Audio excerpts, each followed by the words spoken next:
ಆರ್ಎಸ್ಎಸ್ನ ಸಿದ್ಧಾಂತ ಏನಿದೆ ಇದು ದೇಶದ ಪ್ರಗತಿಗೆ ಸಮಾಜದ ಏಳಿಗೆಗೆ ಸರಿಯಾದದ್ದಲ್ಲ, ಸರಿಯಾಗಿ ಇಲ್ಲ. ವಿಷಭರಿತ ಸರ್ಪ ಇದ್ದಾಗ ಅದನ್ನು ಪಾಲನೆ ಮಾಡ್ತೀರಾ ಅಥವಾ ಓಡಿಸ್ತೀರಾ? ನಮ್ಮ ಸಮಾಜದಲ್ಲಿ ಕೋಮು ವಿಷ ಬಿತ್ತಾ ಇರೋದು ಯಾರು? ಇಂತಹ ಸಿದ್ಧಾಂತಗಳನ್ನು ನಾವು ಉಳಿಸ್ಬೇಕಾ, ಬೆಳೆಸಬೇಕಾ? ಮಲ್ಲಿಕಾರ್ಜುನ ಖರ್ಗೆ ಅವರು ಕೂಡ ಅದನ್ನೇ ಅಲ್ಲಿ ಹೇಳ್ತಿರೋದು. ಬೆಂಗಳೂರಿನಲ್ಲಿ ಆರ್ಎಸ್ಎಸ್ ಬಗ್ಗೆ ಏನು ಹೇಳಿಕೆಯನ್ನ ನೀಡಿದ್ದಾರೆ ಮಲ್ಲಿಕಾರ್ಜುನ ಖರ್ಗೆ ಅವರು, ಅದಕ್ಕೆ ಸಚಿವ ಪ್ರಿಯಾಂಕ್ ಖರ್ಗೆ ಅವರು ಪ್ರತಿಕ್ರಿಯೆಯನ್ನ ನೀಡಿದ್ದಾರೆ. ಆರ್ಎಸ್ಎಸ್ನ ದೃಷ್ಟಿಕೋನದಲ್ಲಿ ಸಂವಿಧಾನಕ್ಕೂ ಜಾಗ ಇಲ್ಲ, ಅಲ್ಪಸಂಖ್ಯಾತ ಹಿಂದುಳಿದ ಮಹಿಳೆಯರಿಗೂ ಜಾಗ ಇಲ್ಲ ಅಂತ ಅವರು ಹೇಳಿದ್ದಾರೆ. ಈಗ ಅವರು ಸ್ವಾಮಿ ನಿಷ್ಠೆ ತೋರಿಸಲೇಬೇಕಲ್ಲ. ಏನಂತ ಹೇಳಿದ್ದಾರೆ ಇವರೇ? ಯಾವ ವಿಷಭರಿತ ಸರ್ಪ ಎಲ್ಲಾನು ನೋಡಿದ್ರೆ ತಾವು ಅದಕ್ಕೆ ಏನು ಮಾಡಬೇಕು ಮಾಡಿ ಅಂತ ಹೇಳಿದ್ದಾರೆ. ಈಗ ಸರ್ಪ ನೋಡಿದಾಗ, ವಿಷಭರಿತ ಸರ್ಪ ಇದ್ದಾಗ ನೀವು ಅದಕ್ಕೆ ಪಾಲನೆ ಮಾಡ್ತೀರಾ, ಹಾಲು ಕುಡಿಸ್ತೀರಾ, ಏನು ಓಡಿಸ್ತೀರಾ ಅದಕ್ಕೆ? ಈಗ ನಮ್ಮ ಸಮಾಜದಲ್ಲಿ ಈ ವಿಷವನ್ನು, ಕೋಮುದ ವಿಷಯವನ್ನು ಬಿಚ್ತಾ ಇರೋದು ಯಾರು? ಯಾಕೆ? ಅಂಥ ಸಿದ್ಧಾಂತಗಳು, ಅಂಥ ತತ್ವಗಳನ್ನು ನಾವು ಉಳಿಸ್ಬೇಕಾ, ಬೆಳೆಸ್ಬೇಕಾ?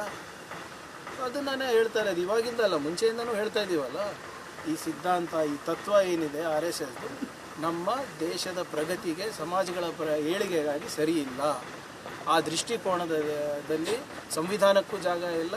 ಅಲ್ಪಸಂಖ್ಯಾತರು ಇರ್ಬೋದು, ಹಿಂದುಳಿದ ವರ್ಗದವ್ರು ಇರ್ಬೋದು, ದಲಿತರು ಇರ್ಬೋದು, ಆದಿವಾಸಿಗಳು, ಇವ್ರು ಯಾರಿಗೂ ಕೂಡ, ಮಹಿಳೆಯರಿಗೂ ಕೂಡ ಜಾಗ ಇಲ್ಲ ಆ ತತ್ವ ಸಿದ್ಧಾಂತದಲ್ಲಿ. ಅವರು ಮನುಸ್ಮೃತಿ ನಂಬ್ತಾರ್ರಿ, ನಾವು ಸಂವಿಧಾನದಲ್ಲಿ ನಂಬ್ತೀವಿ.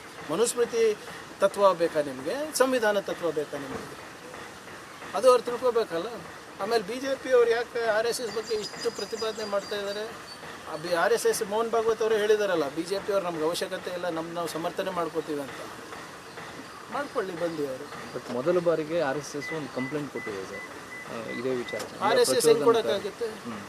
ರಿಜಿಸ್ಟರ್ಡ್ RSS ಹೆಂಗೆ ಕೊಡೋಕ್ಕಾಗ? ಯಾವ ಲೆಟ್ರೇಡಲ್ಲಿ ಕೊಟ್ಟಿದ್ದಾರೆ? ಒಂದು ಕಂಪ್ಲೇಂಟು ಇಂಡಿವಿಜುವಲಾಗಿ ಕೊಡಲಿ. RSS ಅವರೇ ಕೊಟ್ಟಿದ್ದಾರೆ ಅಂದರೆ ನನಗೆ ಗೊತ್ತಿಲ್ಲ, ತೋರಿಸ್ಲಿ ಅವರು. ಯಾಕಂದರೆ ಅವರೇ ಹೇಳಿದಾರಲ್ಲ, ಅನ್ರಿಜಿಸ್ಟರ್ಡ್ ಇದ್ದಾರೆ ಅಂತ. ಸೊ ನಾನು ವೈಯಕ್ತಿಕವಾಗಿ ಕೊಟ್ಟಿದ್ರೆ ಪರವಾಗಿ. ನನ್ನ ಮೇಲೆ ಕೇಸ್ ನಡೀತಾ ಇದೆ ಅಲ್ಲ, ನನ್ನ ಮೇಲೆ ನಡೀತಾ ಇದೆ, ದಿನೇಶ್ ಗುಂಡ್ರಾವ್ ಅವ್ರ ಮೇಲೆ ನಡೀತಾ ಇದೆ. ಒಂದು ಕಡೆ ಇವ್ರು ಹೇಳ್ತಾರೆ ನಾವು ರಿಜಿಸ್ಟ್ರೇಷನ್ ಅವಶ್ಯಕತೆ ಇಲ್ಲ ನಮಗೆ ಅಂತ ಹೇಳ್ತಾರೆ. ಇನ್ನೊಂದು ಕಡೆ ನಮಗೆ ಈ ಸಂಸ್ಥೆಗೆ ಅವಮಾನ ಆಗಿದೆ ಅಂತ ಹೇಳ್ತಾರೆ. ಅಸ್ತಿತ್ವದಲ್ಲಿ ಇದೆಯಾ ಇಲ್ವಾ ಈ ಆರ್ಗನೈಸೇಷನ್ನು? ಅದು ನಮಗೆ ಅದು ಪ್ರಶ್ನೆ ಕೇಳ್ತಾ ಇರೋದಲ್ಲ ನಾವು. ಅಸ್ತಿತ್ವದಲ್ಲಿ ಇದ್ದರೆ ಎಲ್ಲಿದೆ, ಹೇಗಿದೆ? ನಿಮ್ಮ ರಿಜಿಸ್ಟರ್ಡ್ ಆಫೀಸ್ ಎಲ್ಲಿದೆ? ನಿಮ್ಮ ಮುಖ್ಯಸ್ಥರಿದ್ದಾರೆ, ಆದರೆ ಆಫೀಸ್ ಏನೂ ಇಲ್ಲ.